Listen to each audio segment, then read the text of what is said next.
ताई काय होत होतं मोठी सून म्हणून, म्हणजे कशा पद्धतीने हगवणे कुटुंबियाकडून तुम्हाला वागणूक दिली जात होती, काय सत्य आहे यातलं?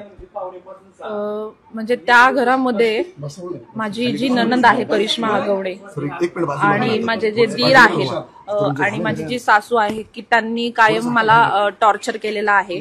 म्हणजे माझं लग्न झाल्या एका महिन्यातच त्यांनी मला टॉर्चर करायला सुरुवात केली होती. म्हणजे छोट्या छोट्या गोष्टीवरून मला म्हणजे करिश्मा हगवणे जी नणंद आहे ती त्रास द्यायची की साडीच अशी घालते, कपडीच अशी घालते किंवा सासऱ्यांकडे बघते किंवा घरामध्ये काम करत नाही, हे असं करते. म्हणजे छोट्या छोट्या गोष्टींवरून नंदेने खूप मला त्रास दिला होता. बरं बरं, कधीपासून त्रास दिला जात होता, काय स्वरूप, कशा पद्धतीने तुम्ही जी भूमिका घेतली घर सोडण्याची, का घेतली?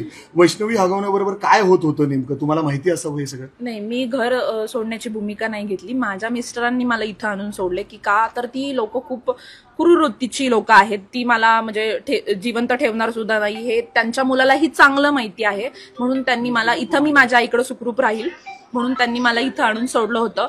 काही दिवसातच आम्ही वेगळं राहणार होतो. म्हणजे फ्लॅट मुळातच आम्ही वेगळंच होतो त्या घरामध्ये. एक जी रूम आहे त्या साईडला बाहेरची, तिथे मी 1.5 वर्ष त्या रूम मध्ये जाऊन मी संसार केलेला आहे. तिथूनही आम्ही आता बाहेर पडणार होतो. पण आता जे वैष्णवी बरोबर ज्या पद्धतीने मारलं जात होतं किंवा तिच्याकडून पैसे मागितले जात होते, हे सगळं कितपत खरे?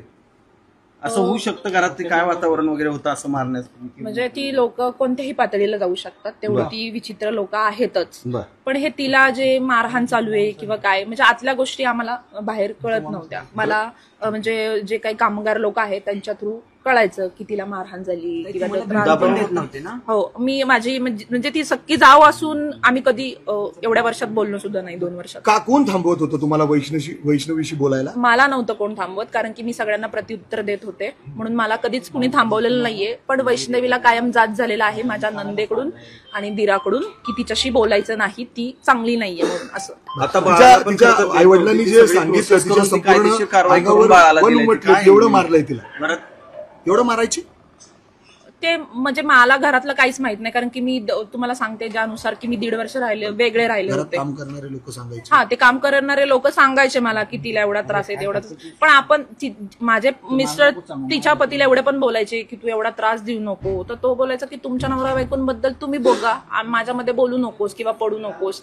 किंवा माझ्या मिस्टरांवरती पण शशांक हगवणेंनी आरोप केलं होतं की नाही का खोटे, की तुझं पण काहीतरी आहे म्हणून तू माझ्या बायकोची एवढी बाजू घेतोय वगैरे. आम्हाला दिसायचा त्रास तिचा, सगळं व्हायचं, पण आम्ही बोलू शकलो नाही कधी. मोठं हुंडा मागितला, गाडी मागितली, कोटी रुपये मागितले. त्याचबरोबर त्या गाडीचं तर एक सांगायचं म्हणजे माझी सासू जी आहे त्यावेळेस आम्ही तर एकत्र होतो.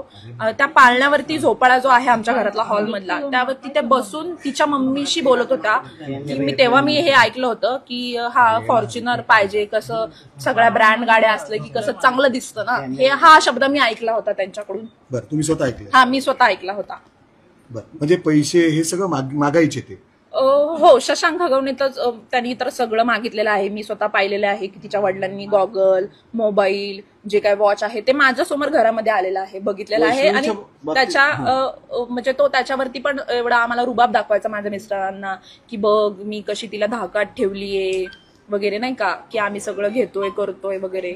असं माझ्या मिस्टरांना पण टॉर्चर करण्यात गेलं की तू कशाला तुझ्या बायकोचं एवढं ऐकतोय, तू म्हणजे बायलाचे हांडगाचे वगैरे, अशा प्रकारे त्याला त्रास देण्यात आला. मुळात घरचे पण त्रास द्यायचे आणि त्याचे जे कॉमन मित्र आहेत त्यांना पण शशांक सांगायचा की याला असं बोला, त्याला तसं बोला.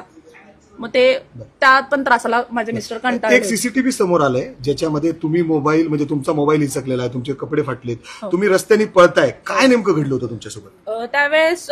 म्हणजे माझ्या मिस्टरांचं तिथं वॉशिंग सेंटर होतं आणि ते म्हणजे जे आमदारकी चालू होती त्या प्रचारामध्ये ते गेले होते माझे मिस्टर.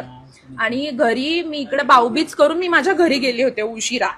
तर त्यांचं काहीतरी फोनवरती बाचाबाची चालू होती. माझी सासू आणि सासरे माझ्या नवऱ्याला खूप घाणघाण प्रकारच्या शिव्या देत होते. तर त्यानुसार मला कळलं की हे माझ्या मिस्टरांशी बोलत आहे. त्यामुळे मी बाहेर जाऊन थांबले. मी ऐकत होते की ते काय बोलतात आणि इव्हन माझ्याकडे ते रेकॉर्डिंग सुद्धा फोनमध्ये चालू ठेवलं होतं मी. तर त्याच्यानंतर तो फोन कट झाला. ते म्हणत होते तू इथं ये, तुला दाखवतो आम्ही. मग ते 4 जण त्याला मारण्याच्या याच्यातच उभे होते, नाही का.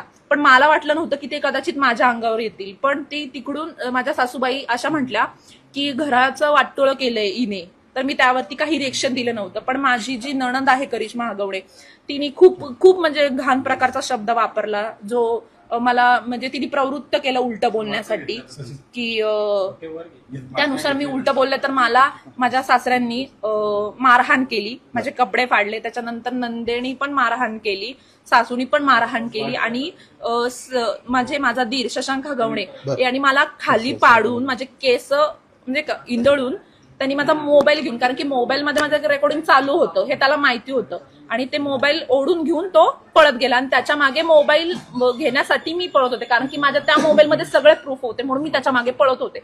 पण त्याच्यानंतर तो पुढे जाऊन तो गाडी घेऊन पळून गेला तिथून.